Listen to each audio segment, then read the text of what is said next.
Okay, so now I want to talk a little bit about the task. I originally, in my talk, had quotes around this in my notes I was making for this talk. And then when I went to attribute it, I'll be darned if I could find where I copied it from, but I trust me, this is not my language. I didn't make this one up. So it's probably in something Bill McCallum wrote. So it may very well be, something from that.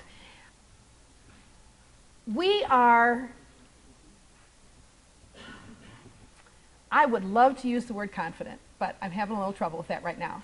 We are very, very hopeful, as in the work that we're doing with the prototype work, that we can come up with mathematical tasks that are sufficiently rich that they can assess procedural skill as well as mathematical understanding.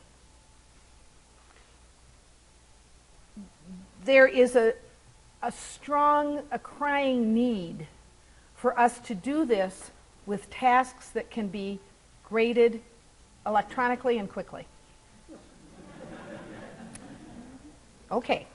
I think we can. And what I want to share are the kinds of tasks. But I have to say, I'm going back to Dorothy. When I look at this, I'm thinking, where's Oz, When I think about what happened when Dorothy and the Tin Woodsman and the Lion and the Scarecrow arrived at Oz and pulled back that curtain, they discovered that there was no magician back there that could give them what they sought. That power had to come from them. So while they had been traveling to Oz, the trials and tribulations and tests that they faced actually gave them opportunities to gain the heart and the bravery and the brains that they sought. Even Dorothy, she discovered, had always had the ability to go back to Kansas. So if there's a message I really want to leave you with today, is that there is no assessment magician standing in the wings at the end of our yellow brick road. I'm not it, folks, and I'm in the meetings.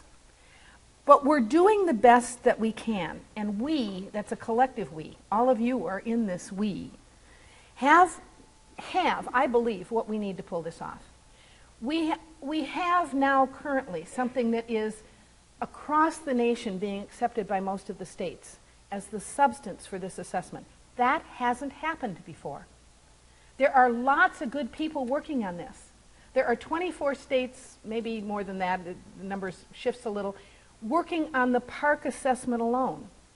There is more knowledge and ability to do this right when we work collectively, when we work together. If you've got good ideas, and I mean this most sincerely, I'll probably say this again before the end of the talk, please email me. You have that email me. I'll put you in touch with people if you're at different grade levels.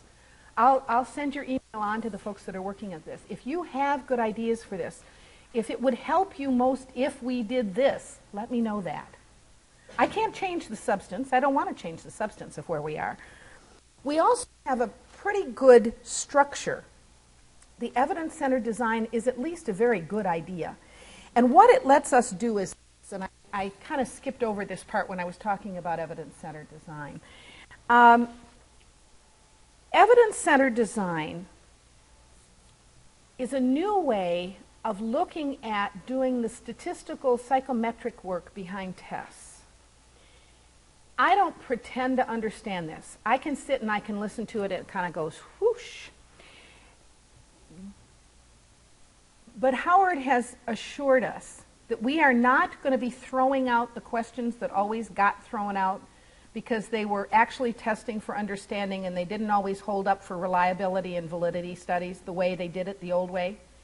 It doesn't mean that the statistics are all changed, but they have new ways of looking at some of these items so that the questions we want to ask at least have a far better chance of getting into the assessment and of being meaningful questions than the kind of pablum that we've had the last few rounds of testing. Now, that's both great news to me and scary as the dickens, because it means that it really will need to have changes at the classroom level. It means that kids are going to have to understand, teachers are going to have to understand that this is really not going to be business as usual. At least I pray it's not going to be business as usual. The goal is to make it not be business as usual. The goal is to be able to look at psychometrics in a slightly different way that allows for a different kind of testing, not just this piecemeal add it all up and you get a score. The way they're going to do the scoring is a more holistic way. That's as much as I can tell you. That's as much as I know. I don't understand the rest, and I'm not sure it's all settled yet. That's part of the assessment design, and I know you care about that. All I can say is that what we're working on is supposed to build that framework, and the psychometricians from evidence-centered design area think they can then use the psychometrics they've developed to make it work. And I'm I wouldn't be here. And we have very good people working on this presentation, not just in Illinois, not just at the Dana Center, across all of these states, and that's really important.